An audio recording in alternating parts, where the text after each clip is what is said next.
Welcome and thank you for listening into the I Wonder podcast. Today I have the privilege to sit down with life coach, professional boxer, and curious mind Keirren Robinson.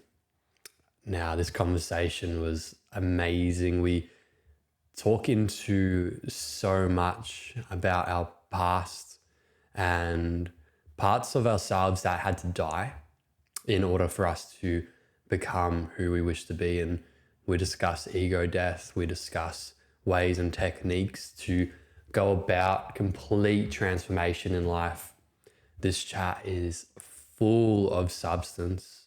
It goes for about 90 minutes, so stick in throughout the whole way and see if you can take anything out from this. Hope you enjoy. Sick, bro. Awesome.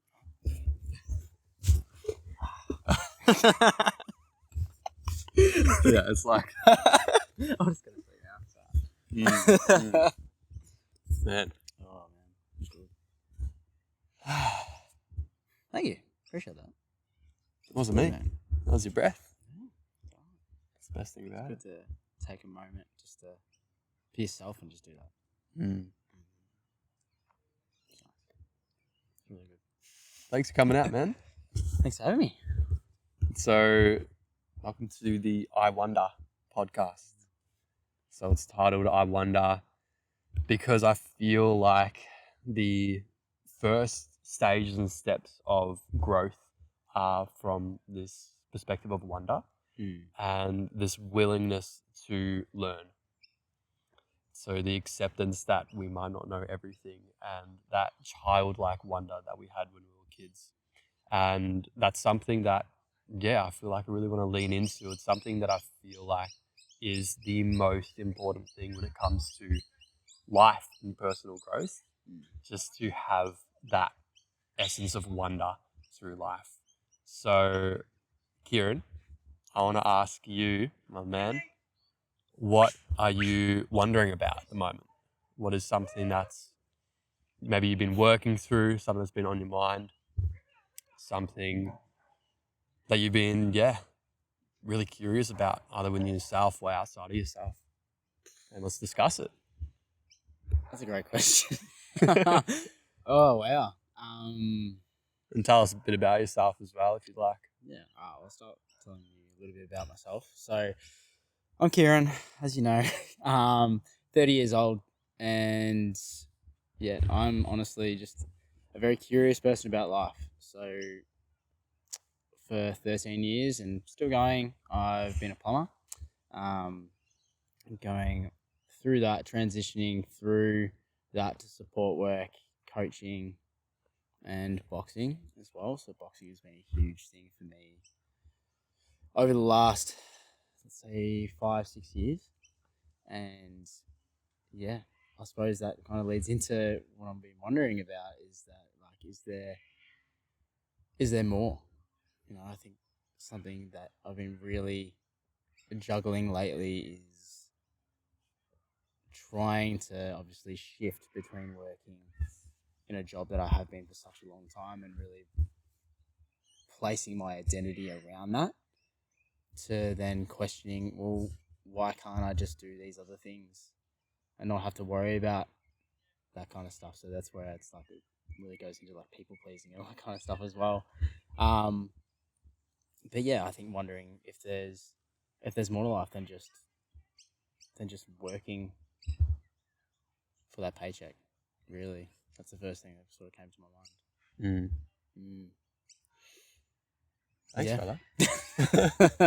Thanks for opening up to that. I feel like that's something that a lot of people are wondering. I've been wondering that for a while now. I feel like what I found on a common theme is around 24 is a common age, and then also 30 for people to be sort of stepping out of a large career and moving into something very different.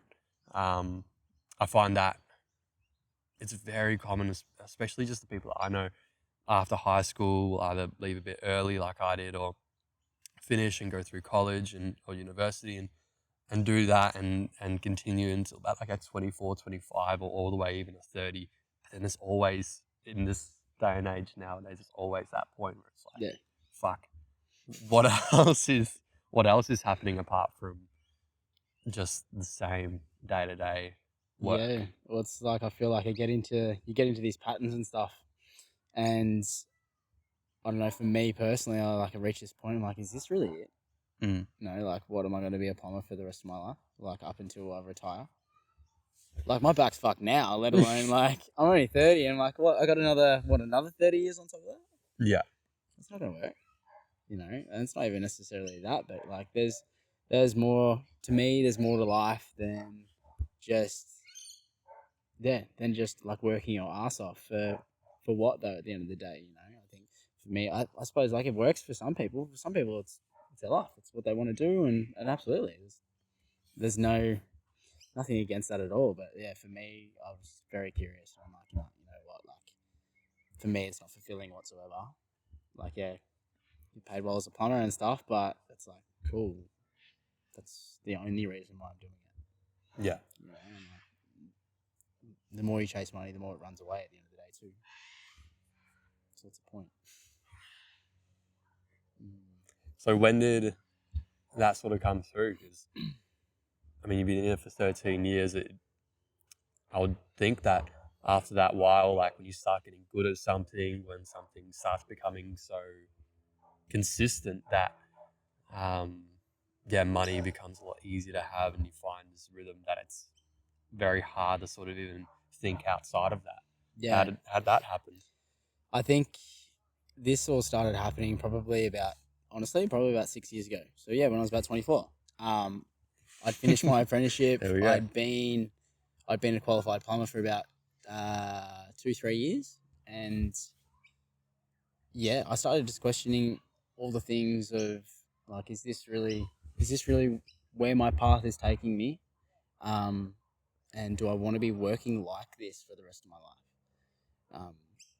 At that point, I remember I was sort of in that kind of seeking stage, like that really curious stage where I'm looking for other opportunities and all that kind of stuff.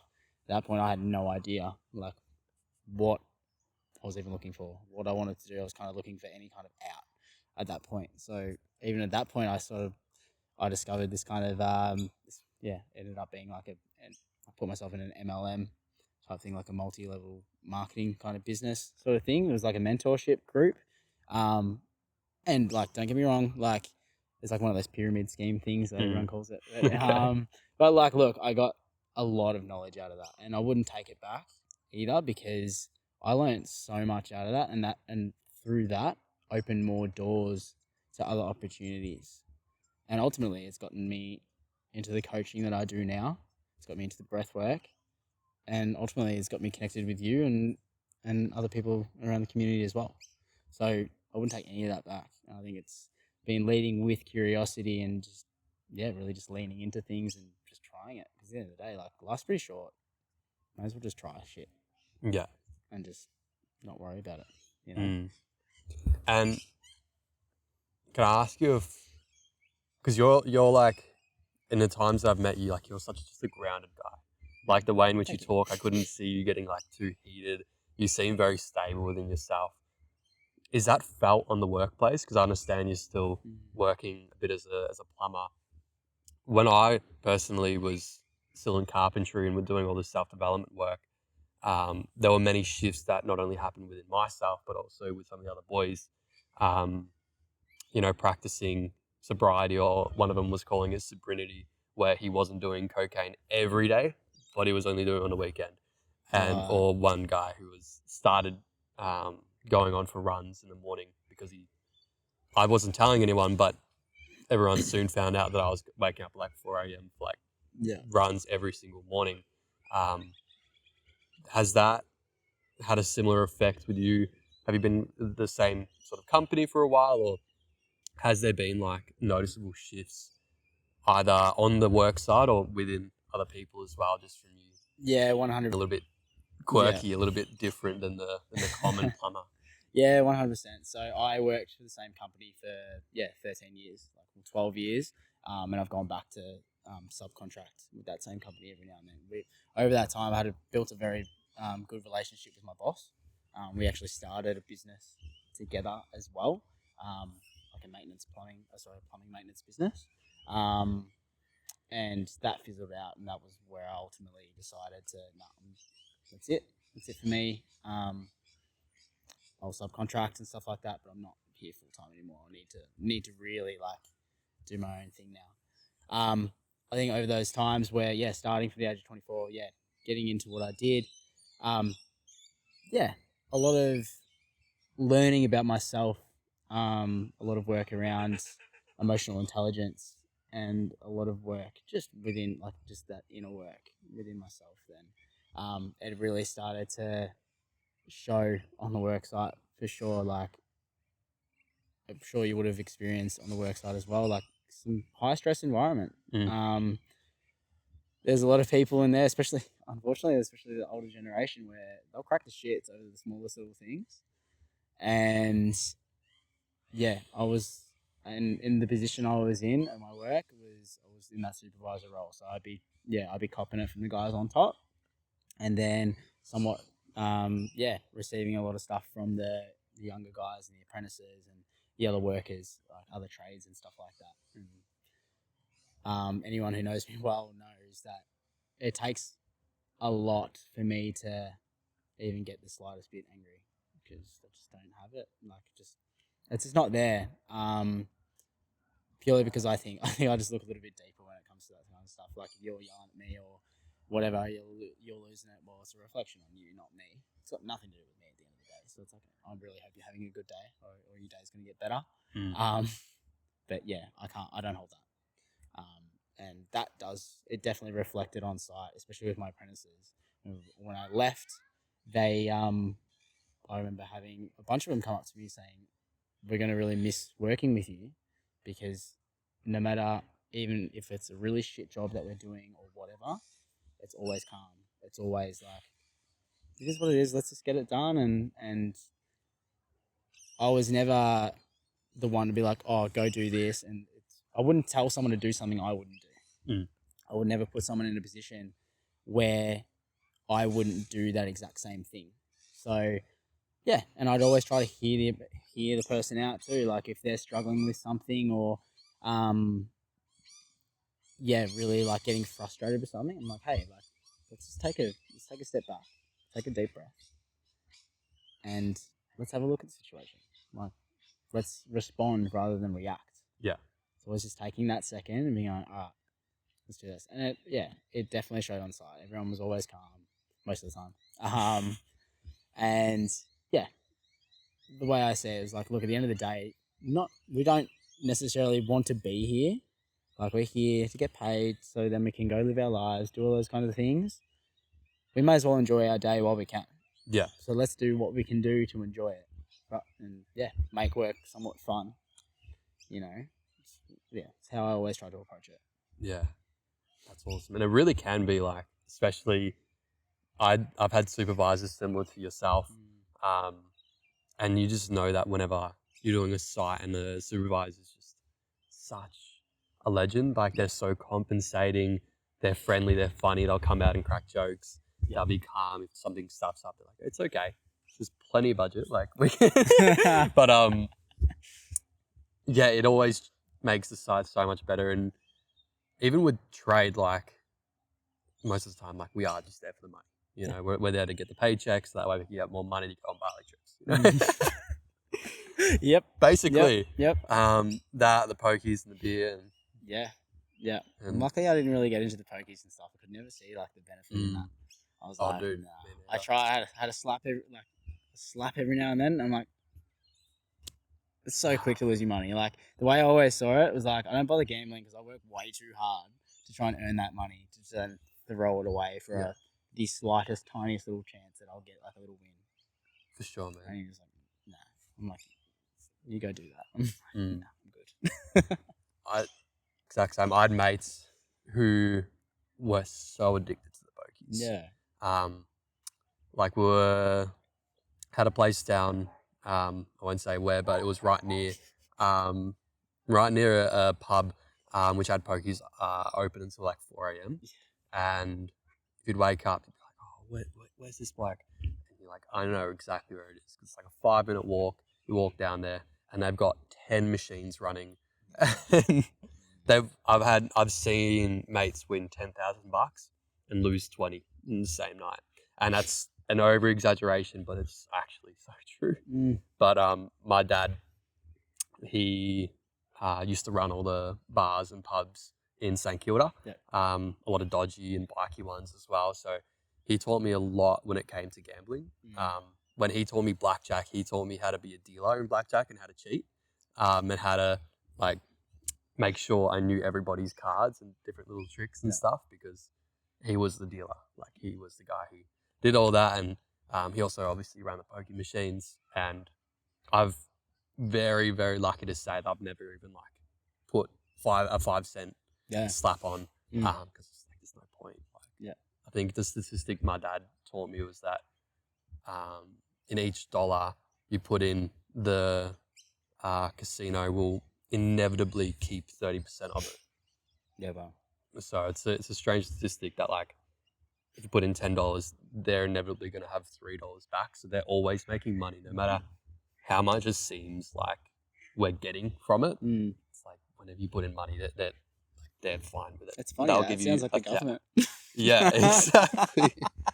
It's the first thing that came to my mind when you said that. I'm like, oh, taxes. Yeah. That's another conversation. But I think we were getting on. I was mentioning that like being a chippy, having a good supervisor, work could actually be fun sometimes. Yeah, 100%. Like, I've had such good days on site. Also, if I'm working with a good crew, I got some buddies on site, we usually wouldn't get much work done. But it was so much, just more clear in the air.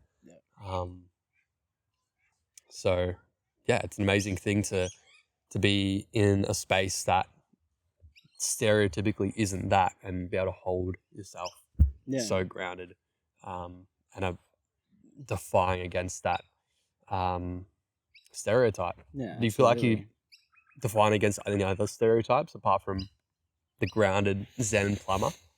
Against other stereotypes? I'm not sure what you mean.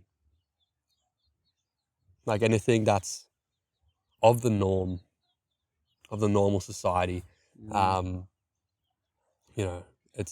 kind of terrifying. I feel that there's a lot of things that are normal in society, like just being unhappy. Yeah. And many things along lines with that. What are some things that you feel you just aren't really normal? Well, I suppose it's funny because when people find out I'm a fighter, for instance, people don't think I'm a fighter. They're just like, wait, what? You don't look like a fighter. You're not angry. You're not violent. You're none of those things. I'm like, yeah, I'm not. Like, I'm not violent. Like, I'm capable of violence, but I'm every day I'm not. I'm that grounded person. I'm not. I've got no anger there. To give anyone like a perfect example is like when people cut people off in traffic and stuff. Like, admittedly, I used to be like, what the fuck? Like, I'm not sure where you are to sit on this. But anyway. No, of course. Please. Yeah, just like people lose their shit. And again, this is where I say, like, you kind of get to that point where you're like, oh, well, people doing that, they're having a worse day than you are. So I feel somewhat, empathetic towards them because, like, if their day's that bad and they have to start abusing people that they don't even know while they're driving, I'm hoping again they hope they have a good day and hoping things can get better. But I suppose define those other stereotypes of like, look, at the end of the day, like when it comes to fighters and all that kind of stuff, there's definitely it's definitely can be heavily connected to the like sort of the underworld and all that kind of stuff, and knowing the people I know, like there's bikies, there's other gangsters and all that kind of stuff. Yeah, cool. Like, they're actually still everyday people. They're not just because they're affiliated with them. That doesn't mean they're still not nice people. Yeah, okay, sometimes they can do bad shit, but they can also do a lot of good as well. So, yeah, I think defying those stereotypes there, yeah, because instantly I've had some people saying, "Oh, so you're affiliated with bikies?" I'm like, no, Yeah. like I just train and like to punch things and but in training, like it's all controlled violence. That's all it is. So Mm. it's never I'm never ever gonna go out on a night and like pick fights with people. Why the hell would you do that? Some people do that but again, it's a reflection on them. They're trying to either prove something to who, I don't know who, but yeah, they're always trying to hide something else, Yeah. So yeah, I suppose that's the hope that answered your question. Yeah. Talk to me more about that. You're a fighter. Yep. You've been boxing for quite a while now. You've been Mhm. having some pretty professional fights as well. You got one Yeah. lined up in 16th of November. Yep. Yeah. Yeah, how's Yeah, that really journey excited. been? Because I could not even imagine going into a proper ring.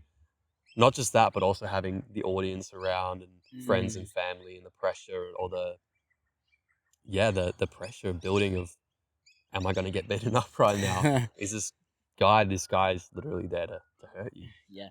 Yeah, you're literally put in there and you've got one person across from you.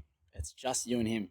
So yeah, like the term fight or flight really kicks in, that's for sure. Like you're quite literally fighting. So yeah, look, it has been a long journey. Like I come from very humble beginnings when it comes to that. I remember stepping into the at the time I started kickboxing. I got actually I went, yeah, okay. I got dodgy knees anyway, so that's why I went boxing. I was actually training for kickboxing fights and stuff like that, but then I popped my knee out and then okay, can't do that anymore. Stick to boxing. Took me a while. Probably trained for about 2 years before I had my first fight.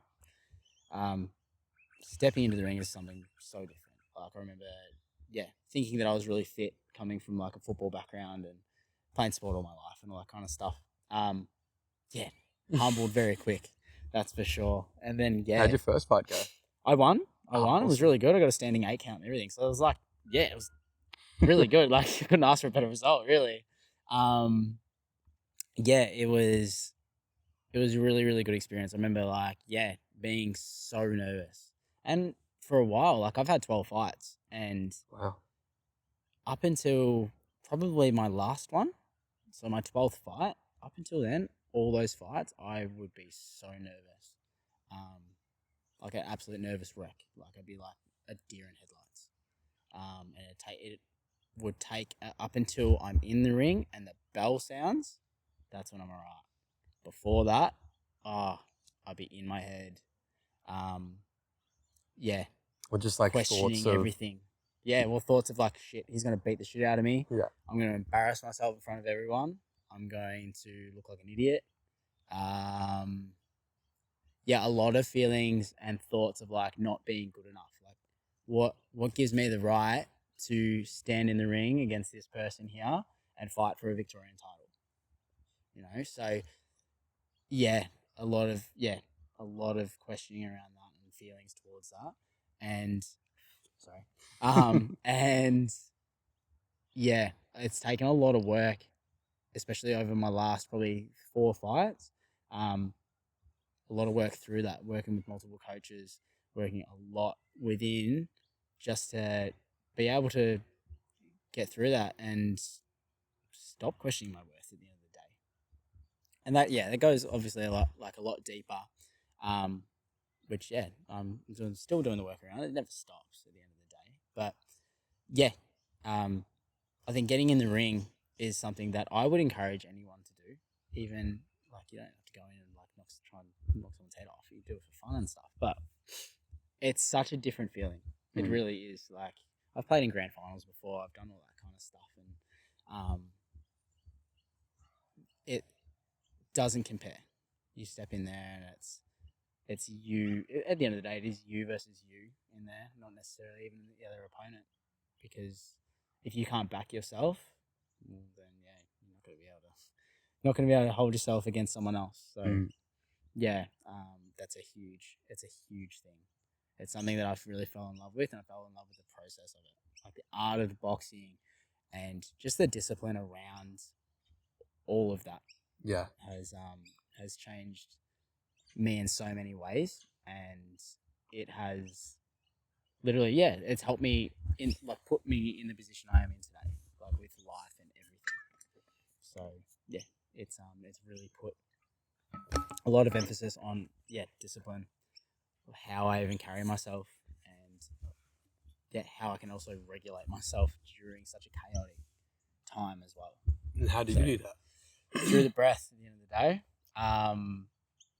Yeah, being able to slow down in that chaos, because where I was saying, like, you literally purposely put yourself into fight or flight.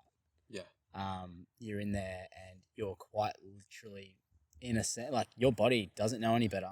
You're putting yourself into a survival state, because all you're trying to do is try to not get hit and hit the other person. So yeah, that's as simple as that. So, like, trying to regulate, like, it's been a massive thing I've worked through, especially over the last few fights, is, yeah, working through my breath, being able to recover a lot quicker during my like, in between my rounds, and even whilst I'm in there. So you're trying not to obviously hyperventilate and all that kind of stuff, because, yeah, like, if often people in a stressed state will hyperventilate and chest breathe, and it's being able to still focus on, yeah, breathing through that diaphragm and through your nose as much as possible whilst in the fight.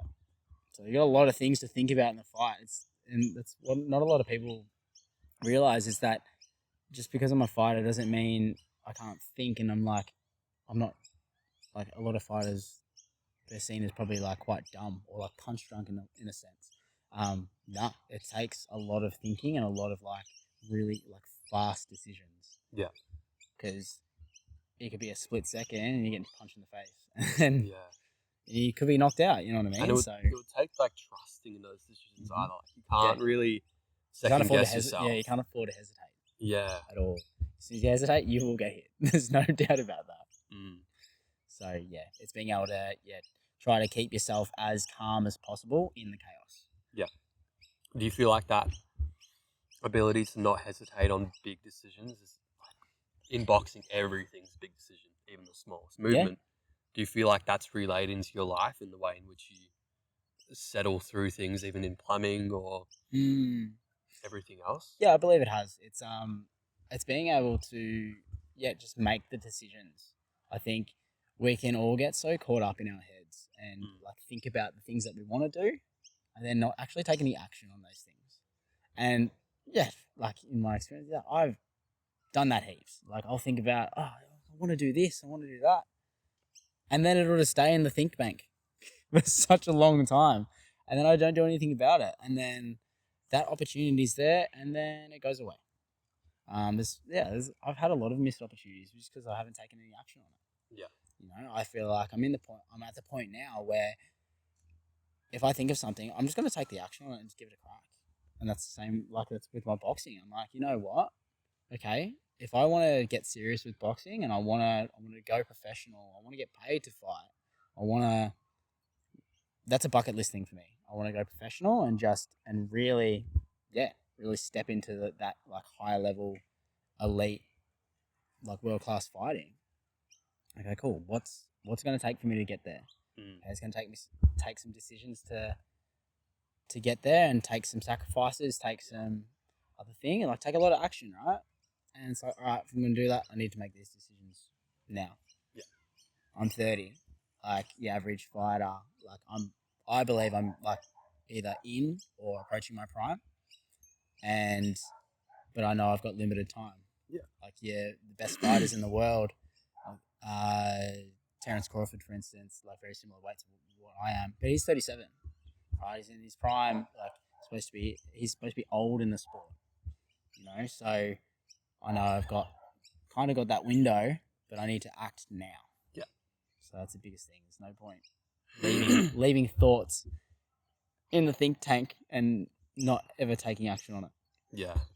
So you miss so many opportunities like that. So sure, and that's huge. Because I feel like I know some people who are, like, around my age. I'm only 21, and when a knee gives out or any small injury gets in their way, they're like, oh, well, I'm fucked now. Like, I'm in my prime now, in my early 20s. Like, how can I ever come back from this? I guess I'm just gonna, like, you know, because especially in tradie culture in Australia, when you're 30, you've already got a beer gut, your back's fucked, and you know, you look about 40. It's very, very common. I've worked with a lot of people and they're 30. I'm like, oh, damn, okay. Mm. But what I've learned from, like, I'm during the start of my journey, I was obsessed with David Goggins. Yeah. And what he really taught me was, like, you're only going to get better. Like, there's no such thing as age, and especially performance declining with age, when you carry the mindset of learning and growing and being wiser from your mistakes and only ever growing stronger. Like, if you change that mindset, then, like, I'm just so excited because I'm only 21. I'm already got a pretty good physical shape and everything else. I'm like, fuck, by the time I'm 50, I'm going to be that jack dude at Frankston Gym who's just walking around with ripped abs. He's definitely on test. But Yeah, you look like the guy that's like literally on all the roids under the sun. yeah. I can Exactly. picture that so good. And I'm going to be a happy motherfucker doing it. Oh yeah, man. But I feel like that's something that gets so stuffed up with that, like that normal culture, that when we age, it's just inevitable that we're going to get arthritis, we're going to get gout, we're going to decline in health, and it's just going to be inevitable. So just let it happen. Go with the flow. But you know what it is? People just use it as excuses. They start to have like a decline in their health or whatever, but at the end of the day, it's all your choice. Like, yeah, I'm 30. I'm the fittest I've ever been. I'm the fittest and healthiest I've ever been in my life, and I fucking love it. It's like back when I was 20, and like, in the thing, we can get away with a lot of stuff when we're in our early 20s. Like, I'd go partying, go do all that kind of stuff, drink, and then like the next day I'd be sweet, like all good. I'd do that now. Like, not long ago, I had a night of drinking, and it wasn't even that much. It hits me like a truck, man. Like, I feel terrible the next day. And yeah, like, if I don't get a good sleep, I feel bad. If I do anything kind of like out of like my normal routine, I feel like shit the next day. Yeah. I think it's adapting to how your body works, and everyone's a little bit different as well. But at the end of the day, I think as what I'm noticing with people around my age, like 30 and 30 plus or whatever, they're all kind of using their age as an excuse, especially if they're in trades too. Like, For sure. okay, you have a sore back. All right, cool. Are you doing anything about it? Oh, no. Okay, well, that's your own fault. Like, stop complaining. Yeah. At the end of the day, like, if you're not doing anything about it, it's your own fault. But if you are doing something about it, cool, sweet. You're gonna see improvements in the day. Like, if you're gaining weight and all that kind of stuff, okay, cool. If you don't want to gain the weight, what do you got to do for it? Okay, exercise, eat well, do all that kind of stuff, get healthy. Cool. Are you happy? No. All right, we'll do something to make you happy. Yeah. You know, I don't know. I'm very big on, like, look, at the end of the day, if you're using all these, like, in a sense, bullshit excuses, and you're not doing anything about it, well, it's your choice. What's that saying? What you're not changing, you're choosing. It's as simple as that. If you're in that kind of state, if things aren't going well, if things in life you're not happy with, but you're not changing it, you're choosing to be there. You know, your whole life is choices. That's all it is. Yeah. You make those choices, okay, cool. You can move on from that. You can change things. Yeah. You know? And just for anyone who's listening, or anyone who has a friend or someone they know that, like, they are just suffering, what would you recommend for them to do, like, first step? Because I'm sure many people have been told before, like, just do something. God knows I've told a lot of people, just like, just do something. But I've also been in stages in my life, many stages in my life, where I've also been told that to just do something, just to talk to someone, just to go see a counselor, just to get this off of my chest. And that's been the last thing I wanted to do, Yeah. especially with people down my throat about it. Yeah. So what would you recommend to, someone who's just struggling to take that first step? It's a great question, because at the end of the day, a man convinced against his will is still unconvinced. You can't convince anyone to do anything that they don't want to do. So if it's only when they are ready to do something, that's when they'll do it. And often it's when they hit rock bottom. Yeah. It's like the work I do with the coaching. It's like, I'm never going to get someone who's like kind of struggling a little bit and whatever. I'm like, oh, okay, yeah, I'm just going to do this. It's very, very rare to see that. It's more of a case that they've hit rock bottom. They've gone through this breakup and they're really struggling. They're at the end of their rope, or they've lost their job. They've done this. They've done that. Like, it's always, at the end of the day, you can't convince anyone to do something that they don't want to do. Yeah. If they're not ready to do it.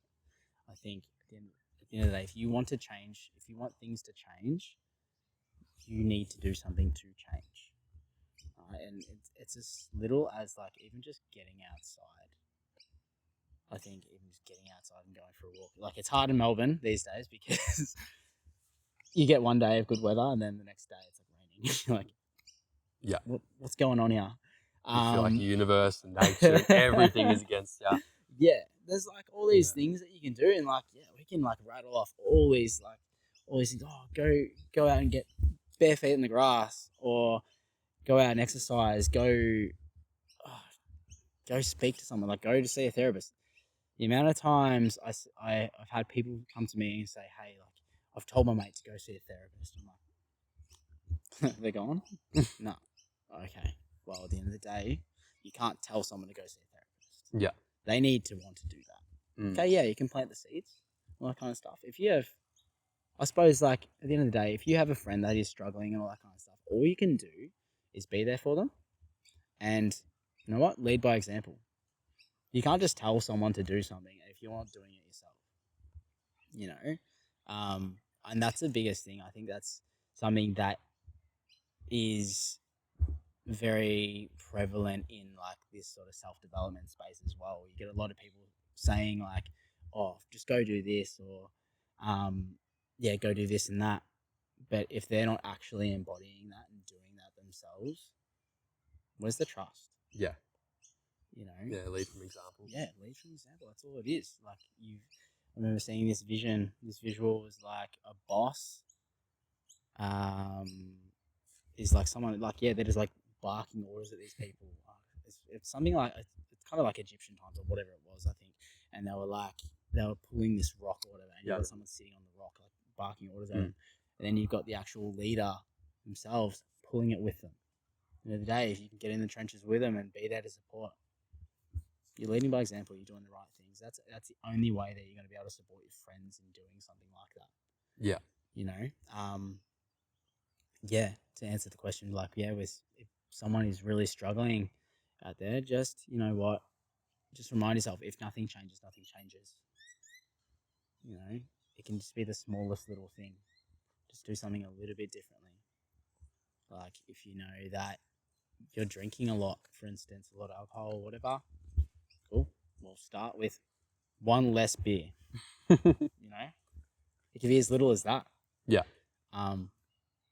Yeah, just the smallest little baby steps. It doesn't have to be a big leap. You don't have to go cold turkey or whatever. It's like just one little thing at a time, one step at a time.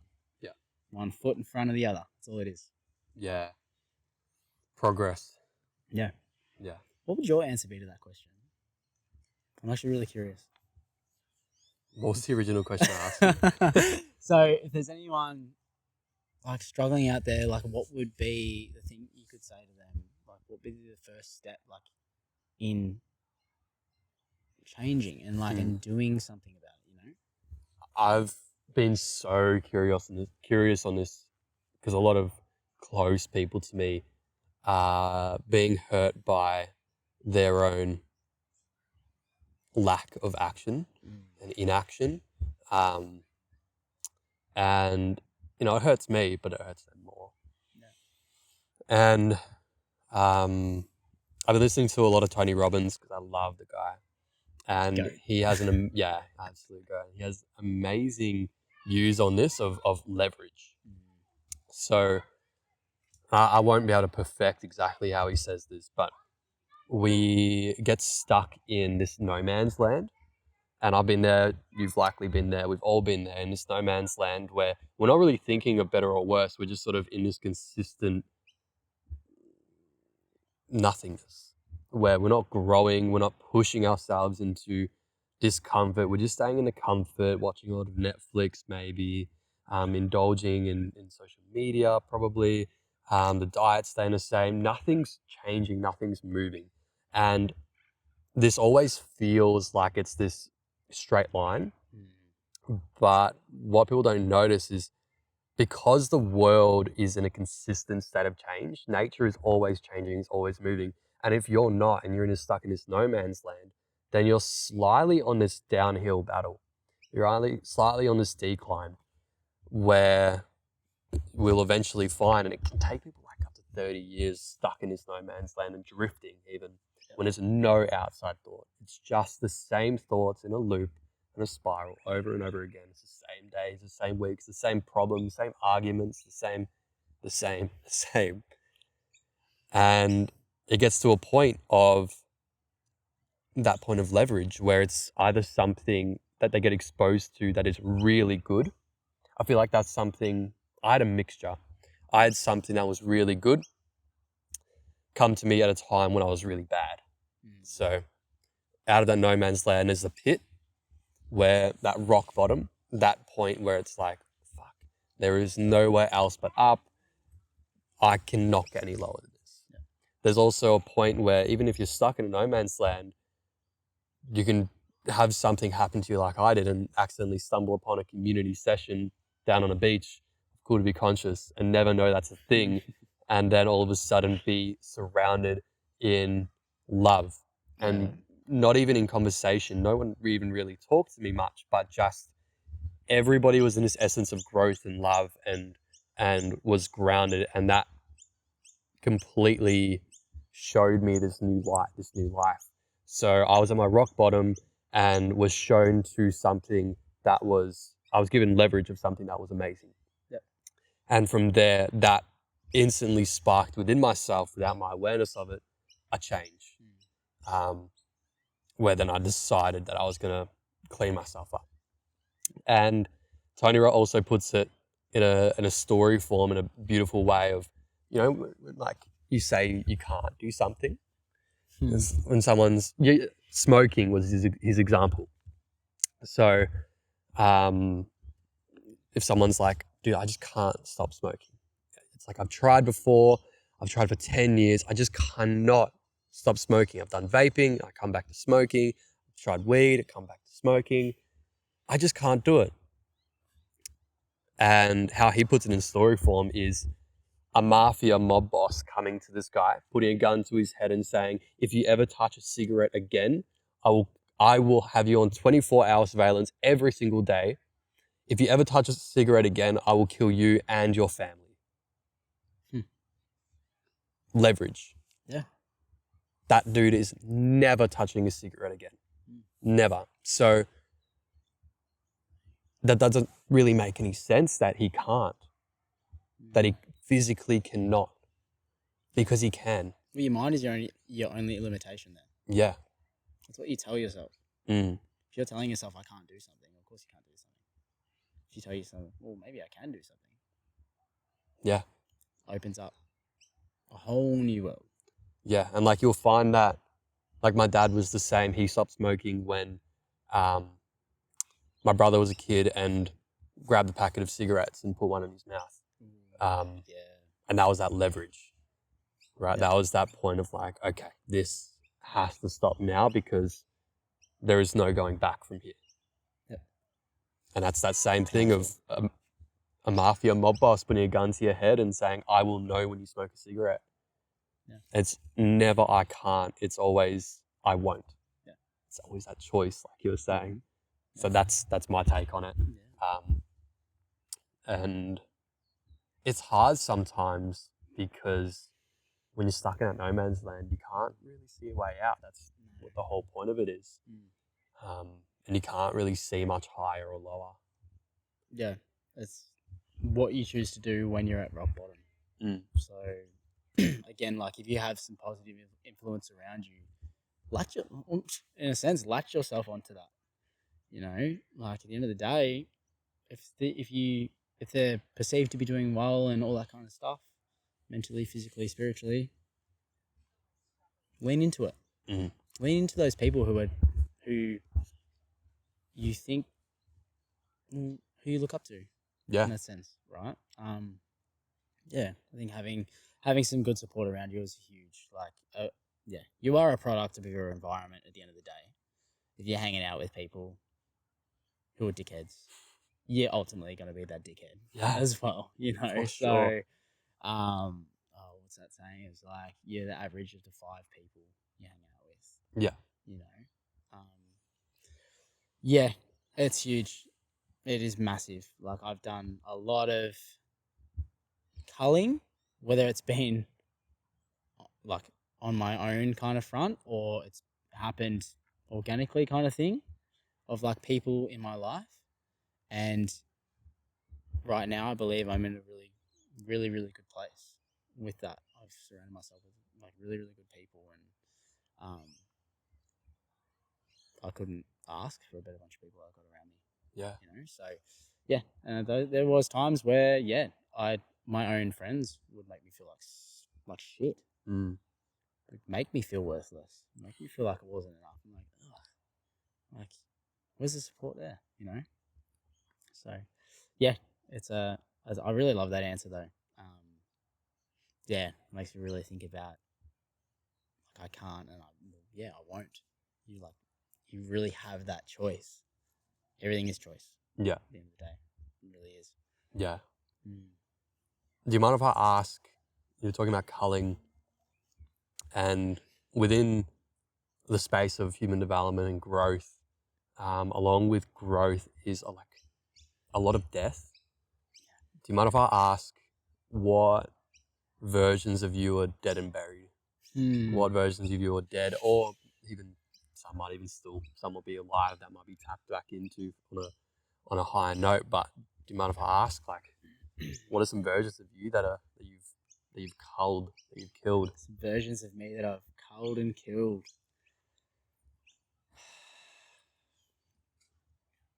Not long ago, I had a conversation with my wife about this, and early in our days of being together and stuff, there was a different person from me. I was a completely different person when I was younger, when I was a teenager into really early 20s, and it was that big people pleaser version of me, that person who constantly sought out for validation and always felt that sense of like worthlessness and not being enough. Always sought out, validation from others, especially at that point, especially women as well, which obviously didn't go very well whilst you're in a relationship as well. So there's that version of me where, I was that really wounded boy that just sought out validation and a sense of love and worthiness from other people all of the time. This is something that, it's taken a lot, and it's taken a lot from my wife as well, ultimately. I'm so grateful to have her in my corner and for me to be in her corner. Like, it's such a beautiful thing that we've created together. And don't get me wrong, like it's definitely taken its toll. It's taken a lot of work to get to where we are now. But there's that version of me that is no longer around. It's definitely been put in that coffin and laid to rest. Let me just say that. So you're talking about validation? Yeah, just always the person that wounded boy that was always seeking validation, seeking just external love from others, no matter who it was, kind of thing. And yeah, always never actually looking within and like actually loving himself, but always trying to just get it from other people. Almost, yeah, just never feeling enough. That has popped up in my life. Yeah, like with fighting and stuff, never feeling enough growing up, playing sport and all that kind of stuff, and trying to get that sense of achievement, and never feeling enough. Like I'd play like a good game of football or whatever, I'd get best and fairest votes or something like that, and from the people that I looked up to and loved and thought that loved me, I wouldn't get anything from that.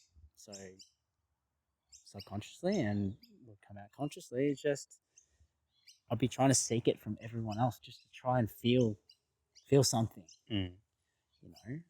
until really I came to the point where, yeah, you know what, I love myself, man. Like that took me a long time, man. It What'd it really, take? really did. It took a shedding of that old self and really meeting that little dude in me and going, we don't have to go through this anymore. You are loved. You always have been. And it's seeing that version of me now go to that little dude and go, I've got your back. I love you. I know you love me because I'm there for you. And we've got each other. Let's go through this thing called life together. That's beautiful, man. Yeah. Thank you. Hey, legend, coming on here halfway through your potty to remind you that Soma Cacao is offering 10% off with discount code Soma_Harvey_10. Get 10% off your next Soma Cacao order. Now, Soma Cacao is very special because they source all of their cacao from sustainable and beautiful places all around the world. All of these different cacaos are sourced from different soil, from different nations, and from different cultures. And you can really, really taste the amount of love that has been harvested through these beautiful plants. Whether you are like me and love a good warm cocoa before bed or even in the morning, or whether you even wish to cook with it, Soma Cacao is the best. Get onto it, Soma_Harvey_10 for 10% off your next order. And keep on listening. Thank you. I feel like that's, whenever people ask me, like how I've sort of transformed, because I feel like I have very much transformed over the last 3-4 years. The hardest response is telling people that they need to die. That whoever they think they are right now, they need to have a funeral for. They need to celebrate. And then they need to I've spoken eulogy to parts of myself before. I've written out full spreadsheets, and everybody has to do this, but I've spoken eulogy to parts of myself within my belief of finances, within my belief that I wasn't good enough, within the part of me that seeks validation and addiction. But it's such a hard thing and such a hard truth that I had to face. I remember when I was doing my course for breath work, and I was very much in the deepest depths of my healing journey around this time. And that whole breathwork course was like 10 weeks of it was just about healing and just about making sure we were embodied facilitators. And I remember my mentor, Ryan Hubbard, saying that the biggest part about letting go of your trauma is deciding to not affiliate with your trauma and deciding to redefine your story and to actually deciding to let go of it. And I remember for like a week after he said that, or even longer, I just remember the first day that he said that, I was like, fuck. It's like, for so long, that has been my sob story like whenever I would get drunk enough or someone else would be getting emotional at a party, all of a sudden this fucking stories would come out about all the things that I've faced and how much I've fucking, and I realized how much I loved being traumatic. Oh, that rings so true, bro. Yeah. And then to be told that I actually have to decide to get rid of that. Yeah. And I can actually just decide to let that go. Obviously, there's so much more to it than just deciding to let it go. Yeah. But even after going through breathwork experiences and getting it out of my body, I still was holding on to it in the intellectual way of needing to show up and tell people and make sure everybody knows just how fucked up my story was to define me. Yeah. Would you say you held that as an identity? Oh, 100%. That was my identity. Yep. Especially because I got stuck with it at my high school because as soon as it happened, everybody knew about it. Yeah. And everybody knew that, I was the kid who got held at gunpoint. Yeah. And that was just how I carried myself from then on there. And it definitely just became my identity and to let go of that. Yeah. Fuck, it hurt. Like, it hurt to let go of the pain. Because I was like, who am I if I'm not the fucked up kid who got held at gunpoint and doesn't know any better? So who are you? Who am I? Yep. Who are you then? I'm someone who's strong and someone who asks questions and someone who can decide who they are. Absolutely. That's about it. Yep. I love that. So how's that? You said that was true within yourself. It's so true, bro. Like, far out. Like, and like, I just to go back and think, like, I used the whole death of my mum when I was young as the biggest sob story.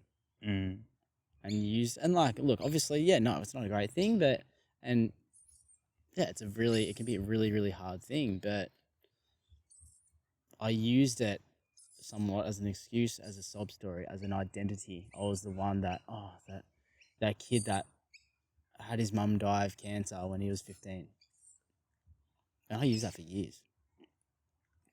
I always said, no, like, it's fine, like, whatever. It always showed up. It came up, always. I think it came to a point where I'm like, you know what? You really need to let that shit go. I always told myself, I was like,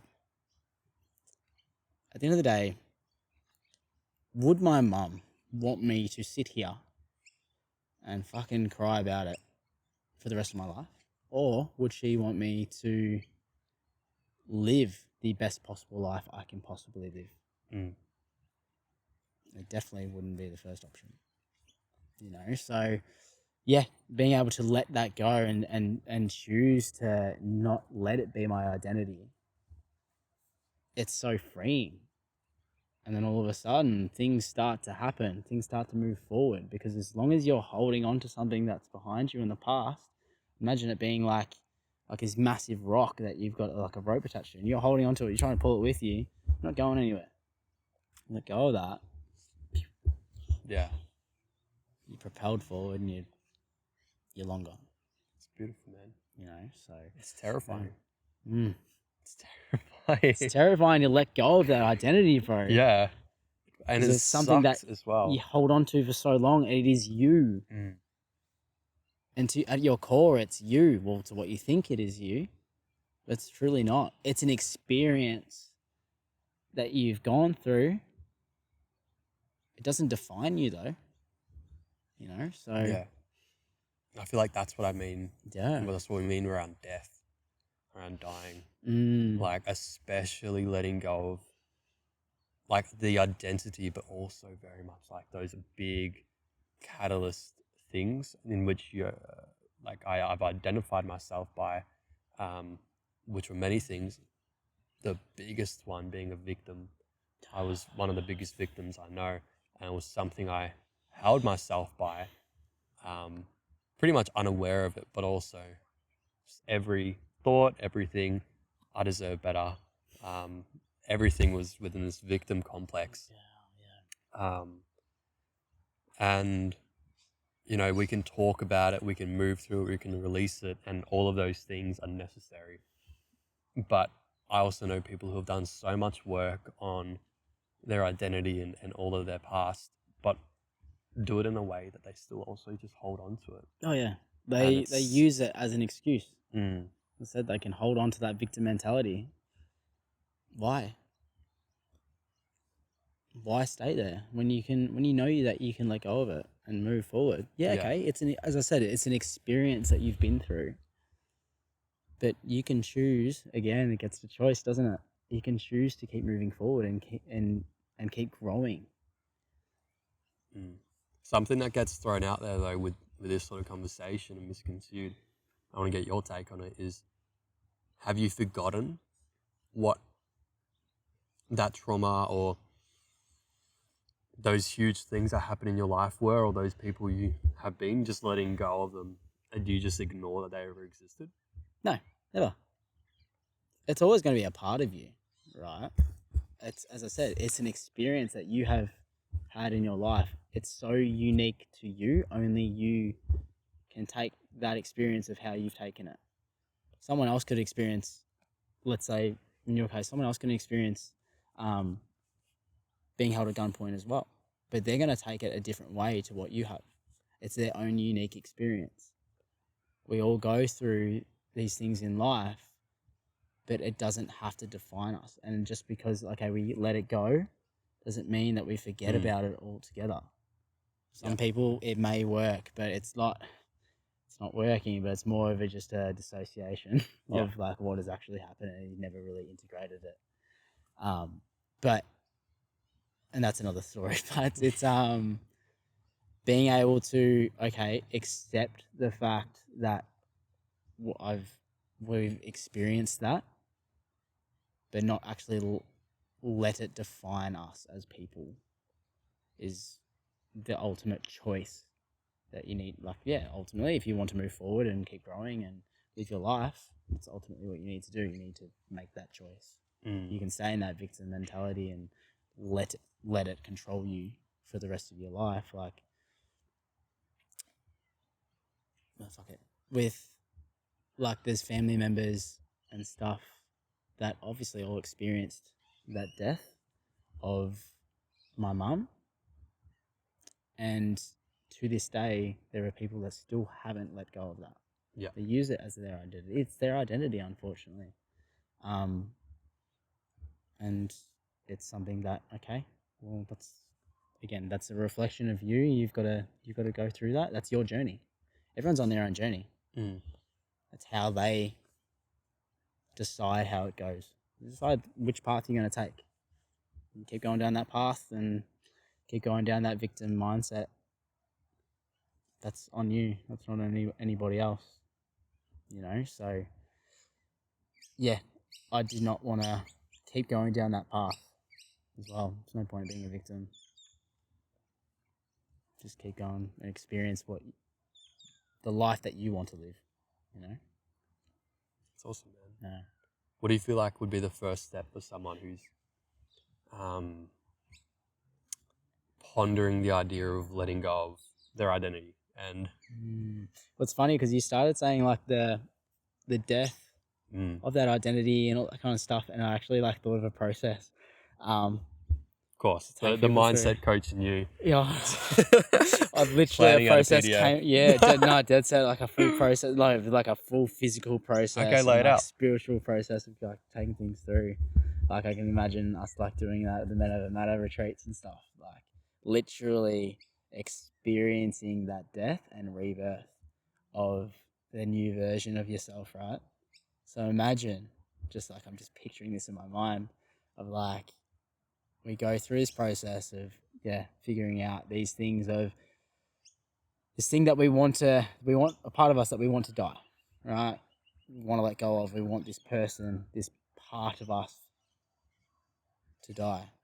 And imagine digging that person, that person, that version of himself, a grave, his own grave, physically digging it, actually digging a grave.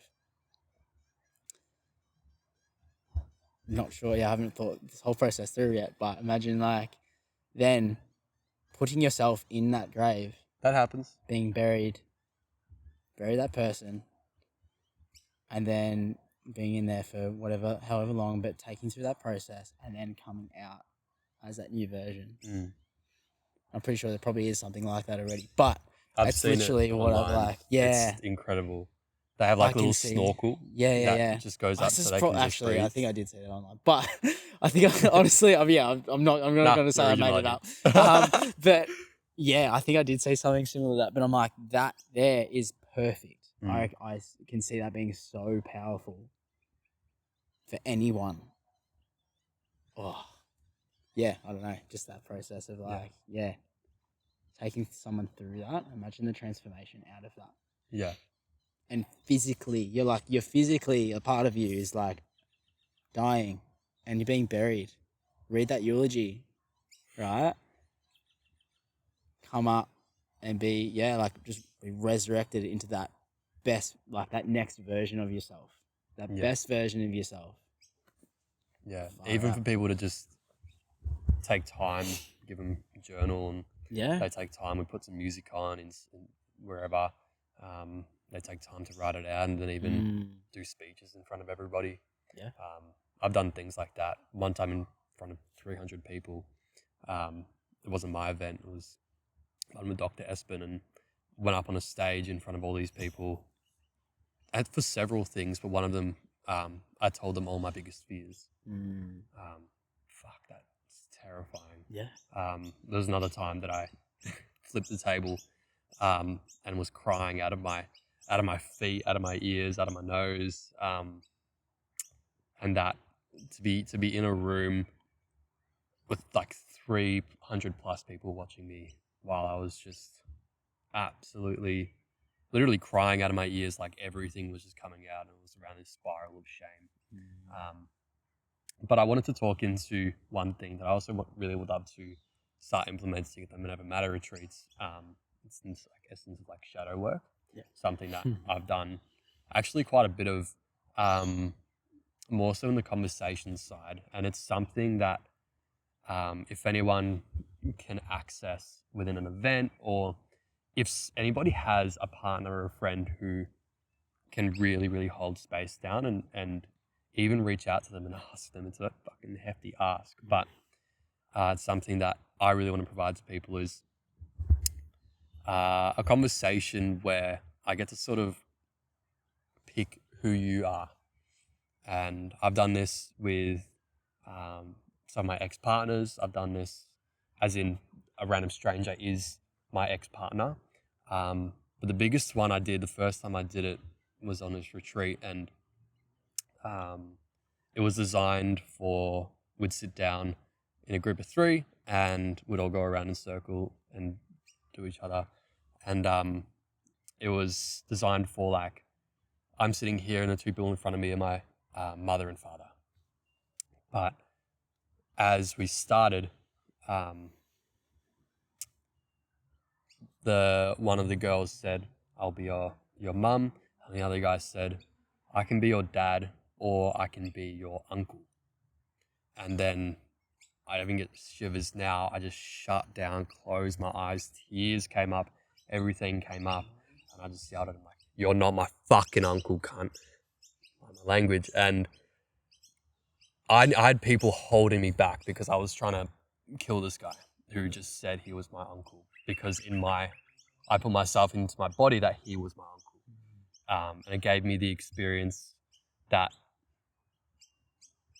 I didn't realize I was holding on to so much, and I'd repressed so much, that I was able to share with my uncle, even though I wasn't actually talking to him, everything that I wanted to share. All that anger, disgust, everything that was on my mind and heart. And it's getting it out of the body, right? Yeah. Because I was physically getting angry. And that's that shadow work. It's facing that and it's accepting that you're allowed to be fucking angry. It's facing facing those shadows of you, right? Everyone has their shadows. The shadows are always there. It's about befriending them Yeah. at the end of the day, right? Everyone's got those shadows, those limiting beliefs, those experiences. And it's about seeking understanding from those parts of you. It's all a part of you. It's very powerful work. It's something I base a lot of my coaching around, and it's such a good way to be able to get to know yourself on such a deep level. Such a powerful thing, bro. So in your coaching, your life coaching, what's something that you typically ask your clients, apart from just goals and everything? What's the unique question that that you'd ask your clients, and something you even ask yourself from time to time? Because I feel like that's what life coaches do best. They always know exactly the right question, and it's just like, fuck, you stumped me. Yeah. Look, it's a unique thing to everybody, I think. It changes. It really does. Because at the end of the day, the ultimate question is why. Why do you do what you do? Right? You're asking someone these things, they're like, oh, I don't know. Oh, I don't know. Oh, this and this, and I do this, and a lot of people pleasing comes up. So people will always put other people first rather than themselves. And I'm very big on that. I'll always ask someone, okay, I'll give them an example of, if you could put together all of your values, so like, let's say money, career, family, health, friendships, all that kind of stuff, right? They list off all these things and they don't actually put themselves first. I'll be like, why? Why haven't you put yourself first?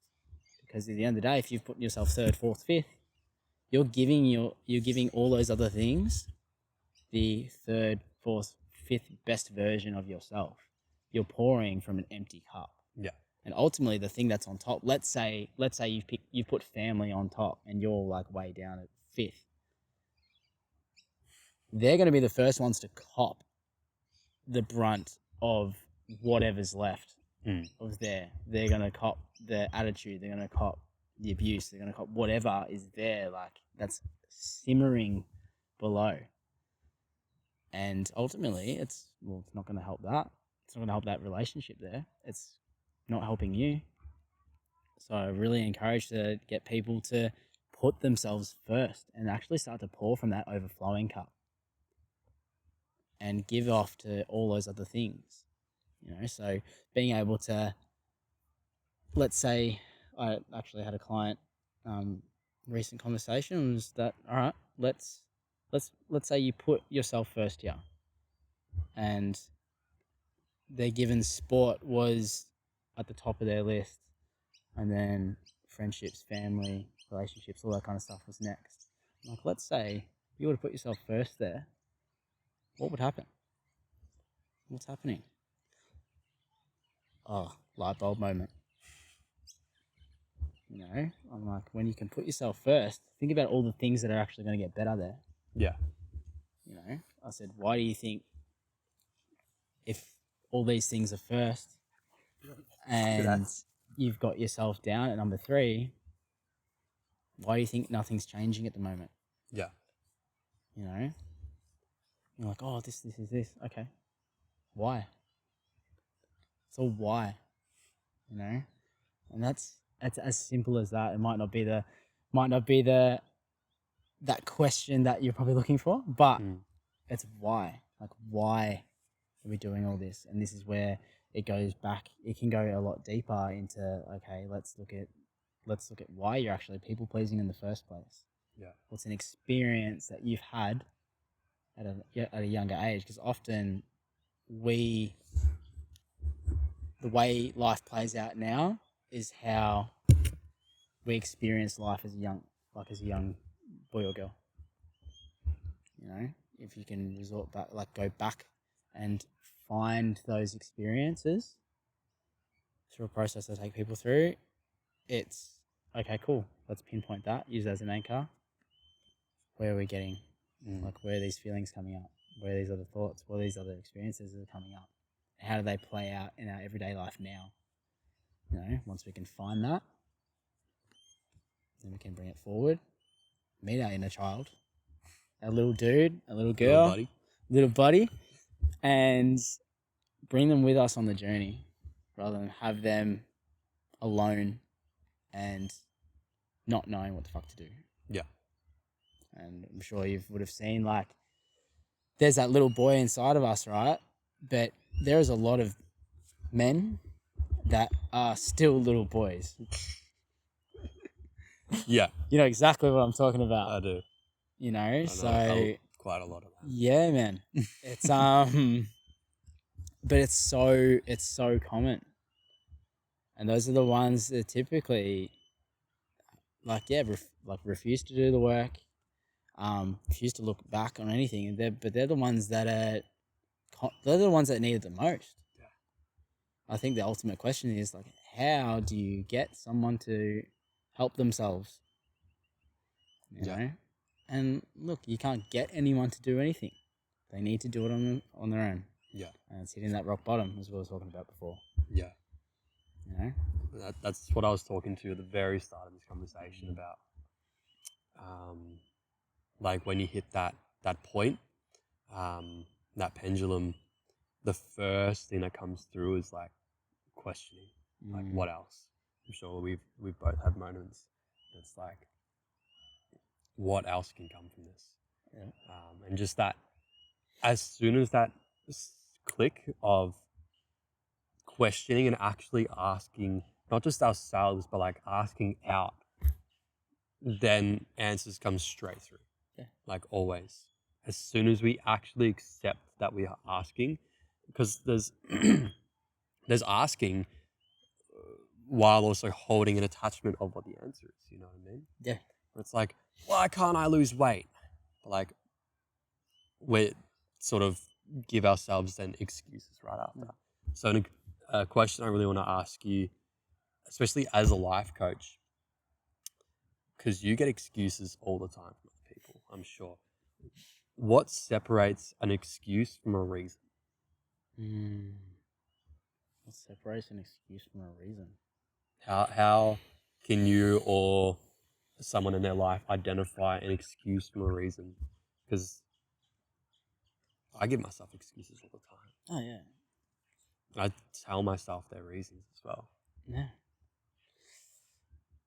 It all starts in your mind, right? If you're telling yourself that you can't do these things, well, ultimately you're not going to do these things, right? And you can't. You're limiting yourself, right? If you give yourself these limitations, at the end of the day, you're giving like, when you have these excuses and these reasons, it's like, well, you turn it into a reason by limiting yourself. As long as you are limiting yourself, you will turn that into a reason and an excuse. Ultimately, everyone has the choice to do something. You have a choice to give yourself these excuses and use them as well. Like, yeah, we always give ourselves these excuses. It's like, I'll use an excuse of being too tired to go to the gym. Like, okay, I've worked all day, all that kind of stuff. Okay, I've got a little bit of time. No, it's all right. I'm a bit tired. Yeah. I won't go. Do I feel better after that? No. Yeah. I think they're the same thing. I really do think they're the same thing. Because an excuse can be a reason. A reason can be an excuse. Again, it comes down to choice. It really does. Yeah. And it's reminding yourself that there's certain things that you need to do. If there's certain things that you need to do, you just got to do it and literally keep those promises to yourself, you know? Yeah. What would your answer be to that? I was told by this one bloke in a gym, and he was so motivational. He used to get me to grab his phone and take videos of him that he would send to his nephews. That's cool. And he would just be like screaming mindset stuff. He was an absolute goat. But he said once that 1,000 excuses don't make one good reason. And even in my industry, especially in my industry, trying to get men to come and to events and retreats and everything, and also trying to get people into cold plunges and get people involved in our fire and ice classes that I run. The amount of excuses and the amount of people trying to sell me on things until they get to the point where it's just like, you know what, I just don't want to do it. I'm like, I also actually don't even know how to rebut from that when someone's like, I actually don't want to do it, even though you sell the modern and everything else. And sure, that's fine. It's totally acceptable. That's just, I just don't want to do it. But actually I don't really know how to rebut from that because I've somewhat discussed it and had conversations with people, and I've broken down. I don't do this as much anymore, but especially when I was first getting into this and huge in the gym, and I get mates into the gym, and I'd just rock up to their place right after work, knock on their door, they'd be in bed, high as shit, and I'd crash down their door and be like, all right, get up, we're going to the gym. And they'd feed me excuses for like 10 minutes, and I'd be like, okay. And then I would go through all of their excuses and break them apart and tell them why that it was bullshit. And that's not the right way to do it. But then it gets to the point where they'd be like, I just don't want to do it. And I'm like, well, shit. Yep. What's your response to that when someone just completely lets down all hope and all belief in themselves of ever doing this one thing? It's just like, I just don't want to. Mel Robbins? Yeah. Her theory, let them. They don't want to do something? Cool. Let them. And this can be used in so many different ways too. It's like, at the end of the day, as I said before, like you can't convince someone to do something that they really don't want to do. Yeah. If they're not ready to do it, okay, cool. That's for them to make their decision. Yeah. You know? Yeah, like I've done the same thing, like where I'm like, I've like had lengthy conversations and a lot of messaging back and forth and all that kind of stuff, trying to get people like to start coaching and do all that kind of stuff. And they're like, come up with all the excuses. Oh, money's always the thing. But I'm like, what if I was to do it for free? Oh, no. Just don't want to do it. Okay, cool. Sweet. I used to hold that. And be like, why? You're getting it for free. Like, getting all this. At the end of the day, if you're not ready for it, if someone's not ready for it, they're not going to do it. Same with the fire and ice and all that kind of stuff. And the cold plunges as well. It's like, logically, and without, like, obviously, we have the information and the education around how beneficial it is to cold plunge and do all that stuff. But for some people, it's like, why the fuck would I put myself into that cold water when I can have a nice hot shower? Yeah. You know, people would rather sit in that familiar hell and that comfort, that comfortable chaos in their minds, physically, mentally, rather than go to that other path. That's that really like unfamiliar heaven that's over there, but they don't know that.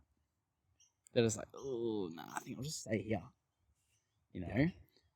So unfortunately, especially with men, until they reach that rock bottom, they ain't doing shit. Until they have their partner screaming down their throat saying, I'm going to fucking leave you if you don't change or do something about this. And I've seen that far too many times. And it's a great thing when they do that, but ultimately they're still, let's say they go on like to a workshop or a retreat or something, they're still not fully there. They still haven't fully leaned in because they're only doing it because their wife told them to do it. Yeah. So it's when you choose you. Yeah. And it's really, really powerful to see when someone fully decides to choose them. Yeah. You know? Beautiful, man. We're going to start slowly tying it in, Mm-hmm. but I'd love to ask you one more question before we do. For anyone who is thinking about just starting the process of, changing and in that essence of like dying, what is a first first like miniature step that they can take? Ooh, first step. I honestly think looking within.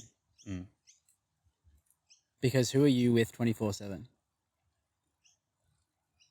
You are with yourself, right? Yeah. You look within. Ask yourself these questions. Okay, what are the things that I want to change about myself? What are the things I don't really want to change? Yeah. You know, you can start looking within and start to really feel out that process and really get to know yourself. Mm.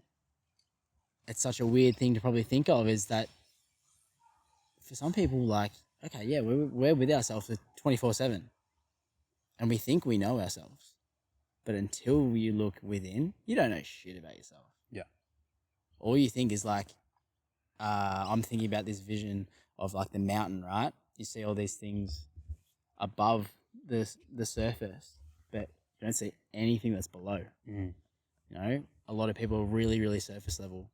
And those are the type of people who I used to surround myself with too, like those friends back in the day. Like every conversation was surface level, right? Nothing was ever deeper. And you don't truly know someone until you dig a little deeper. Yeah. And that's the same with yourself. You can go through all these experiences in life and all that kind of stuff and never actually process things. People just completely dissociate with things and be like, Yeah. no, not me. No, what are we talking about? But these things play out. There's the shadows that come up, right?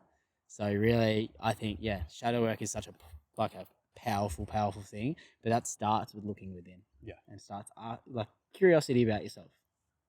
You know, so there's always some really, really good resources Yeah. online and all that kind of stuff. Is a lot of people are almost too embarrassed to go seek advice or support from somebody else externally. So, okay, there's plenty of shit online. Yeah. There's so much stuff online. There's Oh man. YouTube, huge, huge. Audiobooks, everything, Audio, everything. podcasts, this. Yep. Yeah, I completely agree with that. Yep. One of the first things that I did, and I still continue to do, is just that, like facing myself. I'd take myself to a mirror and like look at myself up and down and give myself a stern talking to. Yep. Until, so you sexy motherfucker. Yeah. I can, but the thing is, like, I can do that now. Yeah. I now take myself to my mirror every single morning, Mhm. and I read out this list of virtues, values, goals, and I also tell myself, I love you. You're a sexy motherfucker. You go out and get the day. But there's also many times in my life, so many times in my life, especially that validation topic, that if I didn't reach a certain amount of girl and female validation, or even validation from my mates, I would look at myself and tell myself I was an unworthless piece of shit. Yep. That I couldn't stand for anything, that I was ugly, that I was fat, what's this around here, what's this around there, is that a fucking pimple? And I'd stare at myself and pick myself apart. And there's many times that I could do that in such a negative way and self-destructive way that I would then aid with just more drugs and more need and craving for validation. There was also ways that I just looked at myself and I was like, what the fuck are you doing, man? You gotta fucking change something here. Like, and giving myself a stern talking to as if I was either my life coach or as if I was a loving friend, as if my friend was doing what I was doing and I was watching them self-destruct, and I was watching how they were performing when nobody was watching. I'd just be like, what the fuck are you doing? Get up. There's a question that's come to my mind, and I put this in my application when I have clients come through, and the question is, how would your best friend describe you? How would your best friend describe you? Thanks for asking. That's actually such a good question. And it's also such a hard thing to answer if it's like positive things. You know?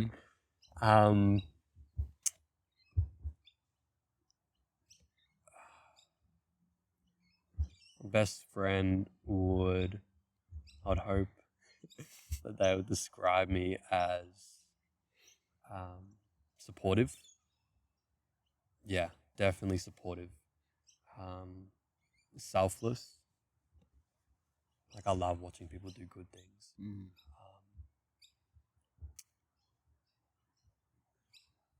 Um,